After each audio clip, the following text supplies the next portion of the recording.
Hello hi guys, this is Luqman Ansari and welcome to my channel again. और आज हम बात करेंगे एक विलन रिटर्न्स के बारे में जो हाल ही में रिलीज़ हुई है। और ये जो पूरा वीडियो है वो एक विलन रिटर्न्स और एक विलन दोनों का स्पॉइलर है।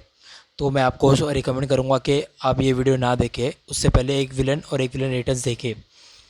और अगर आपने दोनों ही मूवी देखी है तो मैं इसका ब्रेक डाउन करूँगा और इसके एंडिंग के बारे में बात करूँगा कि एक विलन रिटर्न्स में एक्चुअली हुआ क्या है। और वो जो क्लाइमेक्स का सीन है वो ज़रा थोड़ा कन्फ्यूजन है, तो उसको कन्फ्यूजन को हम लोग क्लियर करने की कोशिश करेंगे। सो चलो वीडियो को स्टार्ट करते हैं। Subscribe to my channel if you didn't, and like it and share it and that's it. So guys, अभी रिसेंटली मैंने एक मूवी देखा है, एक विलन रिटर्न्स, जिसकी स्टार्टिंग है John Abraham, Disha Patani, Arjun Kapoor and Tara Sutaria. And overall ये मूवी मुझे काफ़ी एवरेज लगी है। पहले वाली जो एक विलन थी वो काफ़ी फिनोमिनल थी। In fact I loved Riteish Deshmukh performance, और उसमें गाने भी अच्छे थे। पर्सनली मेरा फेवरेट है आवारी। और जो ये है, ये वाली है, इसमें भी कुछ भी ज़्यादा अच्छा नहीं है, एवरेज। बट जो क्लाइमैक्स सीन है वो सबसे मेन पार्ट है पूरी मूवी का। और मुझे पता नहीं क्यों सबसे बेस्ट पार्ट क्यों लगा, इसी के बारे में मैं अभी बात करने वाला हूँ आपसे। सो जो लोगों ने मूवी देखा होगा उन लोगों को पता है कि जॉन ने तारा को किडनैप किया था। फिर बाद में अर्जुन कैसे भी करके उसको बचा लेता है लास्ट में, और जॉन अपने आप को शेर के आगे फेंक देता है। ठीक है, तो उसी में मूवी ख़त्म हो जाती है। अर्जुन और तारा अपने रास्ते चले जाते हैं और जॉन मर मर जाता है। वो दिखा देते मर जाता है। ठीक है, फिर बाद में एक एंड क्रेडिट आता है जिसमें रितेश देशमुख की एंट्री होती है। ठीक है, वो एक हॉस्पिटल में है और जिसमें जॉन बेहोश है। ठीक है, और वो उसका आइकॉनिक डायलॉग बोलता है रितेश देशमुख कि आपको अभी कोई बात नहीं, आपको अभी शिकायत का मौका नहीं दूंगा मैं। ठीक है, समथिंग लाइक डैट ओनली। और फिर बाद में हंसता है वो अपने ईविल लाफ्टर स्माइल से, समथिंग लाइक डैट। और फिर वो स्माइल देने के बाद जॉन की आँख खुल जाती है। अब बस मूवी ख़त्म, क्रेडिट्स के बाद मूवी पूरी ख़त्म, और कोई भी आगे एक क्रेडिट सीन्स नहीं है। सो गाइस, इसका मतलब ये है कि मूवी ख़त्म होने के बाद मोहित सूरी ने इसको इतना कॉम्प्लिकेटेड बना दिया है, या तो इसके पीछे कुछ मकसद है जो कि मुझे लगता है ये कहीं ना कहीं सही हो सकता है। जो मेरी थियरी है, एक बार आप उसको सुन लो कि क्या मेरी थियरी है, क्या निकल के आएगी, या निकलने वाली है, या हो चुकी है शायद, या होने वाली है। आई don't no, let's talk about that. So I don't know why I'm having a feeling for long after watching this एक विलन रिटर्न्स, कि भैरव का जो कैरेक्टर है, जॉन का जो कैरेक्टर है भैरव, वो दिशा से बोलता है कि वो जो कैब है उसकी दोस्त की है। जब वो पूछते कि किसकी गाड़ी है, तो आई थिंक उसके दोस्त का जो है लाइसेंस या कैंसिल हो गया है, या फिर वो चलाना नहीं चाहता वो कार। जो कैब ड्राइवर है वो जॉन अब्राहम बोलता है कि उसकी दोस्त की है वो, लेकिन उसको वो चलाना नहीं है, उसके दोस्त को चलाना नहीं है, या तो उसका कुछ लाइसेंस का इशू हो चुका है। अब मैं ऐसा क्यों बोल रहा हूँ, उसके पीछे का कारण क्या है मैं बताता हूँ आपको क्या है। क्योंकि आप जब एक विलन रिटर्न्स का क्रेडिट सीन देखोगे तो ये मूवी कैनन है एक विलन को लेकर। मतलब यही है राकेश, पुराना वाला राकेश ही आ गया, ये कोई नया कैरेक्टर नहीं है। वो सेम राकेश है जो आपने एक विलन में देखा था, यानी रितेश देशमुख वापस आ गया है। उसको व्हील चेयर में बिठा दिया गया है। मतलब उसका, जब आपने फर्स्ट एक विलन देखा था तो वो किसी गाड़ी ने उसको ठोक दिया था। ठीक है, और फिर वो व्हील चेयर में आ गया कैसे भी करके। ठीक है, तो एक विलन रिटर्न्स के एंड क्रेडिट्स में वो स्क्रू ड्राइवर लेके और व्हील चेयर में आके वही सेम डायलॉग रिपीट कर रहा है। So this is canon to Ek villain. तो यहाँ पे सवाल ये रहा कि ये जॉन से क्यों मिल रहा है, जॉन के पास आया क्यों, या राकेश जो है, राकेश रितेश देशमुख है जो जॉन के पास आया क्यों। पहला कारण ये हो सकता है कि इसका कारण ये हो सकता है, जिस एक विलन में रितेश देशमुख को जिस गाड़ी ने हिट किया एक्सीडेंटली, वो हो सकता है जॉन की गाड़ी हो या फिर उसकी दोस्त की हो। अगर जॉन की गाड़ी है तो वो उसको रियलाइज़ हुआ कि मैंने गलती किया, तो वो रितेश देशमुख को लेके आएगा हॉस्पिटल में, उसका इलाज कराएगा, मरम्मत कराएगा, जो भी है। तो वो जाके and up he will be on the wheel chair. ठीक है, तो उसके वजह से रितेश देशमुख आता है हॉस्पिटल में और उसकी हेल्प करेगा आगे जाके अपने मिशन को कंटिन्यू करने के लिए। जो मतलब बाकियों का खून कर रहा था जॉन अब्राहम, अब वो भी उसकी मदद करेगा मारने के लिए। या फिर ये हो सकता है कि जॉन के दोस्त ने मारा हो एक्सीडेंटली रितेश देशमुख को, और उसको अभी तक दिखाया भी नहीं है मूवी में, एक विलन में ना एक विलन एटेस में, और वो छुप गया हो मतलब, या फिर आगे आके रिवील करेगा, क्योंकि उसकी आवाज़ जो बताई है एक विलन में कि मैंने नहीं मारा, मैंने नहीं मारा, और वो एक्स्ट्रा की आवाज़ लग रही है, तो उसको कैरेक्टर को हाईलाइट करना तो कुछ रीज़न बनता ही नहीं है मूवी का, या फिर कुछ प्लॉट ही नहीं है उसका। क्योंकि मैंने नोटिस किया वो गाड़ी में जो नंबर था वहाँ पे MH02AQ63 समथिंग लाइक डैट, एक विलन की गाड़ी की बात कर रहा हूँ जो गाड़ी मारी थी उसको, रितेश देशमुख को, वो उससे जॉन अब्राहम की गाड़ी से कनेक्ट नहीं है जो एक विलन रिटर्न्स में बताया गया है, क्योंकि मैंने वो गाड़ी का नंबर देखा नहीं, बाय द वे, जब मैं देखने गया था मूवी। और एक रीज़न और एक रीज़न हो सकता है बाय द वे, और एक रीज़न ये हो सकता है कि जॉन जो मास्क यूज़ कर रहा था वो एक्चुअली रितेश देशमुख की थीम है, जो वो मर्डर करता था लड़कियों को मारने के लिए, जो उसको बुली करती थी या फिर अब्यूज़ करती थी, ठीक है। तो 8 साल बाद उसका रिपोर्ट हाईलाइट हुआ, उसका नाम लिया गया न्यूज़ में कि राकेश था जो मर्डर करता था, ठीक है। तो हो सकता है वो नाम राकेश को इल्ज़ाम आ गया हो, क्योंकि तारा और अर्जुन ने रिवील नहीं किया है कि जॉन अब्राहम ही मेन विलन है इस कहानी का। तो हो सकता है वो उसको मारने के लिए आया हो रितेश देशमुख एंड में, लेकिन उसकी आँख खुली गई जॉन अब्राहम की, तो फिर ये कोई रीज़न नहीं बनता कि उसको मारा जाए मूवी में, क्योंकि अगर थर्ड पार्ट बनाना है तो वो हो सकता है साथ में हो, और रिप्लेसमेंट, क्योंकि अगर जॉन की आँख को खोलना ही था तो कोई रीज़न नहीं बनता कि अगली पार्ट में अगर थर्ड वाला पार्ट बनता है तो जॉन को स्टार्टिंग में मार दो या मरवा दो रितेश देशमुख के हाथ से, कुछ भी उसका कुछ बेसिक मतलब बनता ही नहीं, क्योंकि जिस तरह से रितेश हंस रहा था, आई मीन स्माइल कर रहा था, मुझे लगता है कि वो लोग टीम अप करने वाले आगे आके। इनफैक्ट एक विलन रिटर्न्स वो बॉक्स ऑफिस पर ज़्यादा कुछ खास नहीं कि इनफैक्ट फ्लॉप गई है, वो बहुत बुरी तरह से फ्लॉप गई है। इनफैक्ट वो फर्स्ट वाली हिट थी वो 100 करोड़ के ऊपर भी कमाई थी वो, लेकिन हार्डली इस मूवी ने अब तक 30 करोड़ भी क्रॉस नहीं किया पूरा। हो सकता है मोहित सूरी और एकता कपूर उन लोग की टीम ने ये आइडिया डाला हो कि रितेश को लास्ट में डाल दो कि एक नया डिश आ जाए, और बिकॉज घड़ी घड़ी नए नए कास्टिंग लेना हर एक मूवी के लिए, या रिबूट में इसको रिबूट में कन्वर्ट करना, फिर बाद में थोड़ा सा कैमियो दे देना, जो पुरानी कास्टिंग है वो थोड़ा ऑडियंस ले नहीं पाती है सब चीज़ को। अगर कैनन रखना है तो ज़्यादा बेटर रहेगा, बिकॉज मोस्टली हॉलीवुड में भी MCU की मूवी कैनन रहती है तो पब्लिक को, ऑडियंस को मज़ा आता है, ठीक है। सब चीज़ को कनेक्ट करते तो अच्छा लगता है।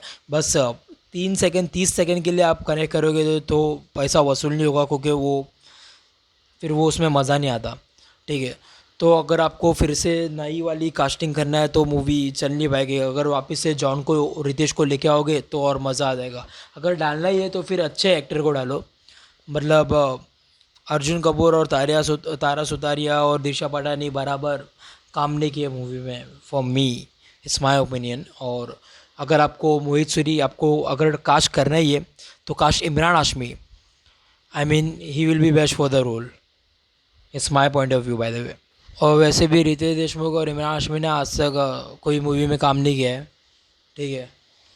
तो एक भी रिटेंस की बात करूँ कि if none of that happens then Riteish there to do a Q&A with John about he use Rakesh tactics और theme to kills people while wearing mask, because Rakesh जो है सोचता है कि उसके वजह से मेरा नाम फंस गया है, ठीक है।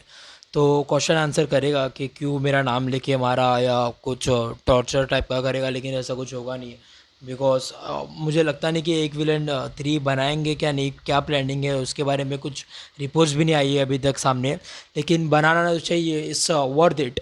एक विलन 3 तो आना ही चाहिए। अभी रितेश को डाल जाए तो उसके लिए ज़्यादा हाइप था। मैं जब भी मैं देखा ना स्क्रीन पे जब राकेश को लाया गया है, तो it was the most hype for the film. So I really love that part only in the movie.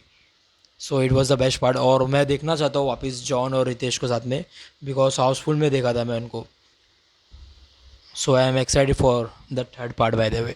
तो मैं बस कुछ ही कारण की वजह से मूवी आता हूँ। पहला सबसे बड़ा कारण है जो गाना, मूवी में अगर गाना होगा तो मेरे को अट्रैक्ट कर लेगा, ठीक है, अच्छे गाने होंगे तो। दूसरा है कास्टिंग की वजह से। तीसरा है अच्छा स्क्रीन प्ले होना चाहिए मूवी में। बाकी एक्शन रोमांस वो सब चलता ही रहता है, उसमें प्रॉब्लम नहीं है कुछ भी। अगर इसमें तो कास्टिंग भी प्रॉपर डायलॉग किसी से बोला नहीं जा रहा है, इनफैक्ट अच्छे स्क्रीन प्ले भी नहीं था मूवी का, और थोड़ा बहुत सस्पेंस है ना, प्रिडिक्टेबल था इनफैक्ट। और गाने मेरे को ज़रा भी कुछ भी अच्छा नहीं लगा। मैंने तेरा नाम दिल रख दिया वो भी ज़्यादा कुछ खास नहीं था। गलिया 2.0 भी खास नहीं था और कुछ भी अच्छा नहीं था। सॉन्ग्स ज़रा भी पसंद नहीं आया मेरे को। जो पहले वाले में गाने थे वो सारे के सारे अच्छे थे। गलिया हो, हमदर्द हो और आवारी जो मेरा फेवरेट है।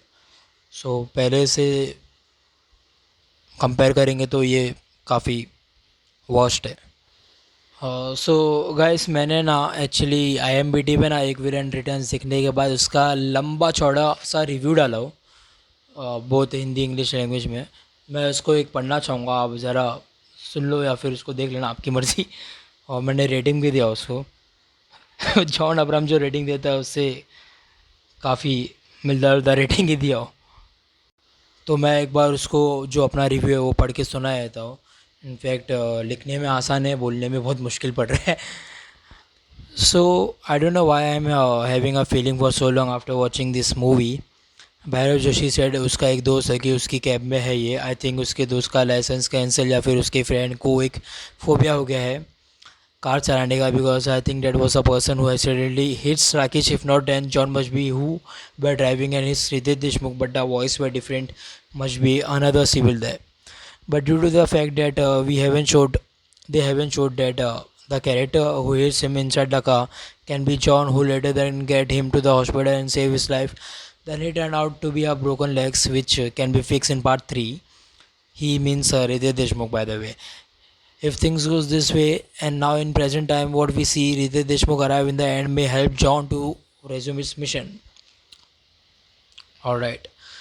So this is my point of view. If none of that happens, then Ritesh there to do a Q&A, जो मैंने अभी बताया था, क्वेश्चन आंसर करेगा वो जॉन अब्राहम से कि मेरा नाम क्यों लिया गया, मास्क के पीछे मास्क क्यों लगाया गया, I mean. So to do a Q&A with John about why he used Rakesh tactics or theme to kiss people while wearing masks, because Rakesh thinks police still thinks that after 8 years he still hunting people or killing them, even if he does that he didn't kill that जो उसके lover से, I mean जो one sided lover से जिसको John मार रहा था, और दिशा पटानी को भी जॉन ने मारा। स्पॉइलर अलर्ट, आई मीन जो स्पॉइलर तो दे ही दिया मैंने सब स्टार्टिंग में। सो दिशा पटानी को भी जॉन ने मार दिया था, ठीक है। So for the fact that I know is that he will not kill John, because in end it shows that John open his eye and the director doesn't want him to do just die like that in turn and show me, unless they want to replace John. I rather recommend replace Arjun instead. Ek Villain Returns was a successfully flop film, can't even cross 30 crores, so they might drop the idea of the storyline or maybe reboot the series. But Ek Villain 3 is much could have far better writing, acting, casting and songs. I am so done with unnecessarily actions and bold scenes apart from masturbation stuff and casting nibbies wannabes like Disha, Nora, Laura, etc. Stop giving with the pathetic thrust to the same audiences. I assume 15 crore we collected from the same audiences, though although they didn't like the film either. Mohit Suri, I will say, take your time, give Ritesh Deshmukh a maximum screen time, which should be there. I mean, हाँ उसको maximum screen time तो deserve करता ही है, by the way. Presence दो उसको, different to his character, do give him a presence different to his character, bring him to go shape, make him fight to the heroes, do show him a bitch, do not show him like a bitch like you guys did in previous in front of Siddharth Malhotra. At least in first half, it was, at least in first half, even though Ritesh's role was superb, but we go movies because of casting too. Young generation, young generations, youth actors kind of stuff won't work. New actors kind of stuff won't work every time talents work. It's not necessary you to take Aditya, Arjun or Karthik Aryan in your movies because they are new faces or new talented in the industry. Trust me, if you take Imran Hashmi as you does in Murder 2 or Avarapan, so he will work it well, because sure he will nail it as well. Also, I would like to see Imran and Ritesh together in one film because I haven't seen them before. So that's it. It was my reaction through एक villain returns, जो मैंने IMDb पे लंबा चौड़ा डाला है, ठीक है। और ये था मेरा बैकग्राउंड एक विलन रिटर्न्स के थ्रू और एक विलन मूवी के थ्रू। आपको अगर मूवी अच्छी लगी है, आपको मेरा रिव्यू अच्छा लगा है, तो इस चैनल को लाइक, सब्सक्राइब और शेयर ज़रूर करना। Thank you so much. Good night.